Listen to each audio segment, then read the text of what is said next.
Hello and welcome back to Abhyudaya classes UP. आज के इस वीडियो में हम हमारा फिजिकल साइंस का लेसन प्लान, जिसका टॉपिक है हमारा ध्वनि, इसको डिस्कस करने वाले हैं। जैसा कि अपने पिछले वीडियो में हमने दाब और बल टॉपिक का लेसन प्लान डिस्कस किया था और कहा था नेक्स्ट वीडियो में हम ध्वनि का लेसन प्लान डिस्कस करेंगे। तो चलिए देखते हैं। आगे बढ़ने से पहले अगर आप चैनल पर नए होंगे और अभ्युदय क्लासेज यूपी को सब्सक्राइब नहीं किया होगा तो प्लीज़ एक बार से चैनल को सब्सक्राइब, और वीडियो पसंद आएगी तो लाइक और शेयर भी जरूर कर दीजिएगा। ये है हमारा पाठ्य योजना संख्या 19वें नंबर का। ऑलरेडी हमने 20-21 पाठ्य योजनाओं पर चर्चा किया है। इस टॉपिक को छोड़ दिया था कि इसे सबसे लास्ट में करेंगे डिस्कस, तो आज हम इसे देखेंगे। आपको फिजिकल साइंस, बायोलॉजिकल साइंस या अदर जो भी हमारे सब्जेक्ट्स हैं उसके अगर लेसन प्लान की आवश्यकता होती है तो आप एक बार चैनल पर चेक कर सकते हैं। आपको वीडियो मिल जाएगा, हर टॉपिक का लेसन प्लान का वीडियो मैं लिंक भी दे दूँगी, आप वहाँ से भी जाकर देख सकते हैं। और प्लेलिस्ट भी तैयार है, आप वहाँ पे भी चेक कर सकते हैं। ठीक है। फिजिकल साइंस, बायोलॉजिकल साइंस के भी आपको लगभग आप जितने भी पाठ्य योजना लिखते हैं हर टॉपिक का लेसन प्लान आपको चैनल पर उपलब्ध मिलेगा, आप देख सकते हैं। चलिए देखते हैं। छात्र अध्यापिका या छात्र अध्यापक का नाम लिखेंगे। प्रशिक्षण केंद्र जहाँ पर हम टीचिंग करने जाते हैं वहाँ का नाम लिखते हैं। दिनांक, कक्षा, वर्ग, विषय, उप विषय, चक्र, अवधि आदि ये सारी चीज़ें हम लिखते हैं। ऑलरेडी हमने इतनी पाठ्य योजनाओं पर चर्चा किया है कि हमें अब तक इसके बारे में पता चल ही गया है। आई होप अब इस पर ज़्यादा डिस्कशन की ज़रूरत नहीं है। ओके।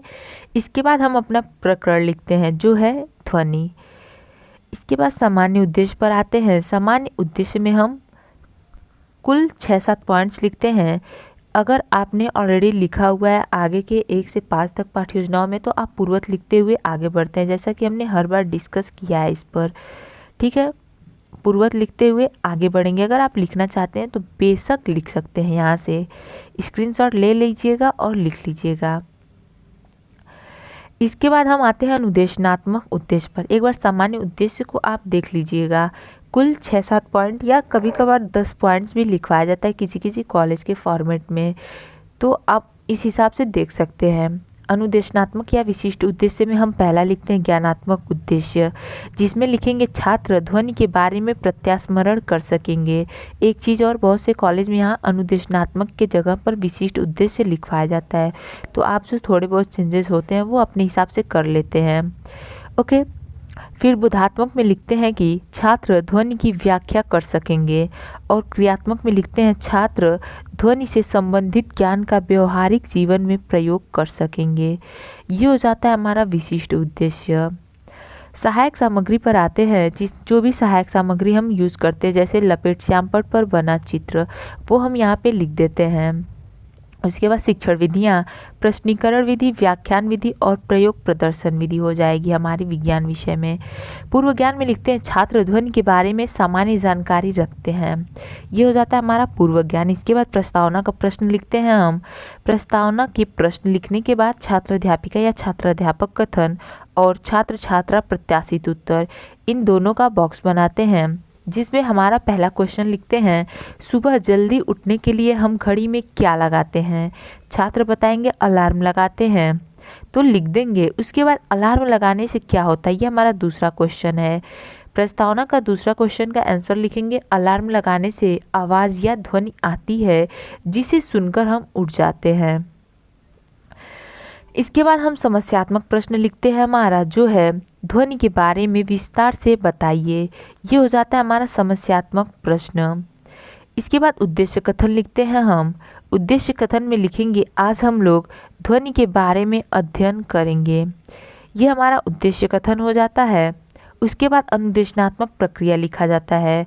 अनुदेशनात्मक प्रक्रिया आप यहाँ पे देख सकते हैं। इसमें हम लिखते हैं प्रस्तुत अनुदेशनात्मक प्रक्रिया को 3 शिक्षण बिंदुओं में प्रस्तुत किया गया। तीनों शिक्षण बिंदु कौन कौन से हैं उसे हम लिखते हैं यहाँ पे, जैसे ध्वनि हो गया, दूसरा ध्वनि का संचरण और तीसरा है ध्वनि के प्रकार।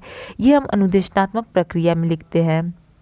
इसके बाद आते हैं हम प्रस्तुतिकरण पर। अपने प्रस्तुतिकरण में हम पुनः ये सारी चीज़ें करते हैं। शिक्षण बिंदु, छात्र अध्यापिका क्रियाएं, छात्र छात्रा अनुक्रिया और श्यामपट्ट कार्य भी, इसमें एक बॉक्स श्यामपट्ट कार्य का भी बनाते हैं।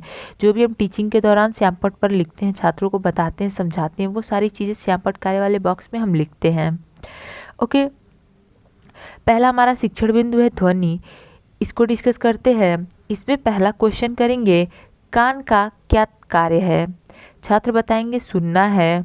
उसके बाद दूसरा करेंगे हॉर्न से क्या निकलती है? हॉर्न से ध्वनि निकलती है। लिख देंगे आंसर। उसके बाद मौन प्रश्न लिखते हैं। मौन प्रश्न है हमारा ध्वनि के बारे में विस्तार से बताइए। यह है हमारा मौन प्रश्न। छात्र मौन लिख देंगे। आगे बढ़ेंगे स्पष्टीकरण पर। स्पष्टीकरण लिखेंगे ध्वनि एक प्रकार का कंपन है, कंपन या विक्षोभ है जो किसी ठोस, द्रव या गैस से होकर संचारित होती है, किंतु मुख्य रूप से उन कंपनों को ध्वनि कहते हैं जो मानव के कान से सुनाई पड़ती है। मानव कान लगभग 20 हर्ट्ज से लेकर 20,000 हर्ट्ज आवृत्ति की ध्वनि तरंगों को ही सुन सकता है। ये हो जाएगा हमारा पहले शिक्षण बिंदु ध्वनि का स्पष्टीकरण। छात्र छात्रा ध्यान से सुनते हैं, यहाँ पे लिखेंगे ही। उसके बाद ध्वनि एक प्रकार का कंपन या विक्षोभ है, और भी इसमें आप सैंपट कार्य लिखना चाहते हैं तो लिख लेंगे। ओके, इतना हो गया, इतना क्लियर है। एक चीज़ और आपको बता दें कि अगर आपको कहीं भी वीडियो जो होती है ब्लर आती है, ब्लर दिखती है, तो आप कोशिश करेंगे, प्रयास करेंगे कि आप साथ में सुनते हुए आवाज़, साथ में वीडियो ऑडियो सुनते हुए और वीडियो देखते हुए लिखते चलेंगे, तो आपको कहीं भी थोड़ी भी दिक्कत नहीं आएगी। तो कोशिश करेंगे जहाँ पे दिक्कत होती है, ब्लर आती है वीडियो या थोड़ा बहुत भी क्वालिटी लो होता है वीडियो का, तो आप देख सकते हैं, सुन के लिख सकते हैं। ठीक है, वैसे दिखेगा अच्छा है वीडियो अगर आप क्वालिटी इसका बढ़ाकर देखेंगे तो। सेटिंग में जाकर क्वालिटी बढ़ा के आप देख सकते हैं। ठीक है, दूसरा है ध्वनि का संचरण। ध्वनि का संचरण हमारा दूसरा शिक्षण बिंदु का पहला क्वेश्चन है, ध्वनि क्या है? आपने अभी छात्रों को बताया ध्वनि क्या है, तो छात्र अवश्य ही बताएंगे कि ध्वनि एक प्रकार का कंपन है। दूसरा, ध्वनि तरंगों की प्रकृति कैसी होती है? ध्वनि तरंगों की प्रकृति अनुदैर्ध्य होती है, ये छात्र बताएंगे। उसके बाद मौन प्रश्न है हमारा, ध्वनि के संचरण के बारे में बताइए। यहाँ पे लिख देंगे छात्र मौन। उसके बाद हम स्पष्टीकरण देंगे अपना। हमारा स्पष्टीकरण है स्रोत से ध्वनि का हमारी कानों तक पहुँचना ध्वनि का संचरण कहलाता है, अर्थात ध्वनि के एक जगह से दूसरे जगह पहुँचने को ध्वनि का संचरण कहा जाता है या ध्वनि संचरण कहा जाता है। वह पदार्थ जिससे होकर ध्वनि का संचरण होता है उसे माध्यम कहा जाता है। यह माध्यम ठोस, द्रव तथा गैस कुछ भी हो सकता है। माध्यम छोटे छोटे कणों के बने होते हैं, अर्थात ध्वनि का संचरण माध्यम के कणों के द्वारा ही होता है। यह हो जाएगा हमारा दूसरे शिक्षण बिंदु का स्पष्टीकरण। छात्र छात्रा ध्यान से सुनते हैं, ये आप लिखते चलेंगे साथ में। यहाँ पर लिख देंगे ध्वनि का वेग का क्रम लिख देंगे, ठोस, द्रव, गैस किस प्रकार है। ठीक है, ये हमारा दूसरा शिक्षण बिंदु था, इसको आप एक बार लिख लेंगे, साथ में लिखते चलेंगे, कोई भी दिक्कत नहीं होगी।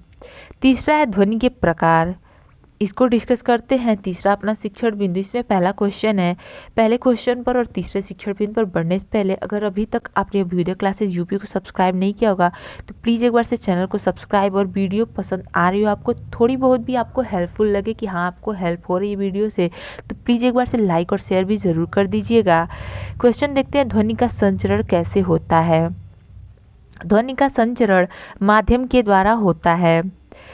उसके बाद दूसरा क्वेश्चन है, ध्वनि का वेग क्रम क्या है? ध्वनि का वेग क्रम अभी आपने बताया छात्रों को, ये लिख देंगे। स्पष्टीकरण में अभी हमने देखा था ध्वनि कितने प्रकार की होती है, ये हमारा मौन प्रश्न हो जाएगा, छात्र मौन। उसके बाद स्पष्टीकरण देंगे, ध्वनि के निम्न प्रकार होते हैं। अब कौन कौन से वो प्रकार होते हैं, वो सारे प्रकार लिखेंगे एक एक करके। सबसे पहला है अपश्रव्य ध्वनि। हेडिंग लिखेंगे, पहला पॉइंट इसमें लिखेंगे 20 हर्ट्ज से कम, यह मानव को नहीं सुनाई देती है। दूसरा, श्रव्य ध्वनि, 20 हर्ट्ज से 20,000 हर्ट्ज के बीच की आवृत्ति वाली ध्वनि, यह सामान्यतः मानव को सुनाई देती है। श्रव्य अपश्रव्य हो गया हमारा। अब तीसरा है पराश्रव्य और चौथा है अतिध्वनिक। इसको भी एक एक करके लिख लेंगे स्पष्टीकरण इसका, और यहाँ पर श्यामपट्ट कार्य साथ में कर लेंगे, जैसे ध्वनि के प्रकार अपश्रव्य, पराश्रव्य, अपश्रव्य, श्रव्य और पराश्रव्य और अतिध्वनिक, ये चारों प्रकार आप श्यामपट्ट कार्य पर बताएंगे छात्रों को, ऐसे आप कर लेंगे और यहाँ पर इसे भी लिख लेंगे। एक बार स्क्रीनशॉट लीजिएगा, या अगर आप लिख रहे हैं तो साथ में लिखते हुए चलेंगे। ठीक है, साथ में इतना हो गया। आगे देखते हैं हम निरीक्षण कार्य हमारा। निरीक्षण कार्य में हम लिखते हैं छात्र अध्यापिका या छात्र अध्यापक हैं तो छात्र अध्यापक द्वारा छात्रों को श्यामपट्ट कार्य उतारने का निर्देश दिया जाएगा तथा कक्षा में अनुशासन बनाए रखते हुए निरीक्षण किया जाएगा। ये हो जाता है निरीक्षण कार्य हमारा। फिर पुनरावृत्ति के प्रश्न हम लिखते हैं। पुनरावृत्ति के प्रश्न में पहला क्वेश्चन है ध्वनि के बारे में बताइए। दूसरा, ध्वनि की विशेषताएं बताइए। तीसरा है ध्वनि के प्रकारों के बारे में बताइए। और चौथा है सामान्य मानव कितने हर्ट्ज तक सुन सकता है। ये है हमारा पुनरावृत्ति के प्रश्न। इसके बाद हम गृह कार्य लिखते हैं। गृह कार्य में लिखते हैं सभी छात्र घर से ध्वनि के बारे में लिखकर लाएंगे। इसी के साथ होता है हमारा यहीं पर पाठ्य योजना समाप्त होगा। आज की वीडियो में बस इतना ही। मिलते हैं अपने अगले वीडियो में। तब तक के लिए चैनल से जुड़े रह जाते वक्त अभ्युदय क्लासेज यूपी को सब्सक्राइब और वीडियो पसंद आई हो तो लाइक और शेयर करना नहीं भूलेंगे, अवश्य ही करते जाएंगे। Okay, thank you.